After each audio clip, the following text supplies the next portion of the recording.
أعوذ بالله من الشيطان الرجيم. بسم الله الرحمن الرحيم. الحمد لله والصلاة والسلام على رسول الله. أما بعد فأعوذ بالله من الشيطان الرجيم. بسم الله الرحمن الرحيم. ادعوني أستجب لكم. صدق الله العظيم. یو عالم دین د بصری په خلکو باندې ورتیر شو، نو د بصری کم خلکو نو هغه ته گیر چاپیره راتاو شو. تپوس یې ترې وکړو، وایي چې مونږ دعاګانې غواړو، زمونږ دعاګانې نه قبلیږي. او حالانکه الله تعالی په قرآن کریم کې فرمایي ادعوني استجب لكم، دعا وغواړئ زمانه زه به ستاسو دعا قبوله کړم. مونږ دعاګانې غواړو خو زمونږ دعاګانې نه قبلیږي. نو دی عالم دین ورته وویل ای د بصرې خلکو ستاسو د زړونه دا مړه شوي دي.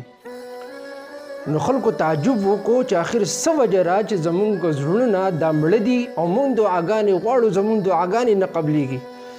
نو هغه عالم دین ورته وویل چې کله په خلکو د زړه د مړ کېدو دپاره لس اسباب دي چې کله دا په خلکو کې راشي نو بیا که څومره انسان دعاګانې غواړي نو هغه دعاګانې نه قبلیږي. یو دا دی چې مونږ الله تعالی پیژنو خو لیکن د هغه حق هغه نه ادا کوو. دویم دا دی چې مونږ د قرآن مجید تلاوت کوو خو په هغې باندې عمل نه کوو. دریم دا دی چې مونږ د رسول الله صلی الله علیه وسلم سره د محبت او د مینې دعوه کوو لیکن د هغې په سنتو باندې عمل نه کوو.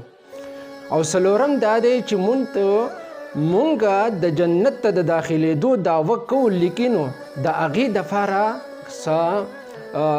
عملونه دي هغه نه اختیارو، هغه عملونه نه کوو.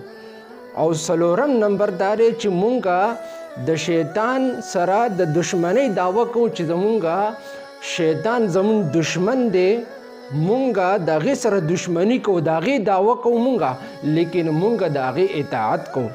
او شپږم نمبر دا دی چې تاسو وایي چې دا مرګ حق دی لیکن د هغې دپاره تیاری نه کوو.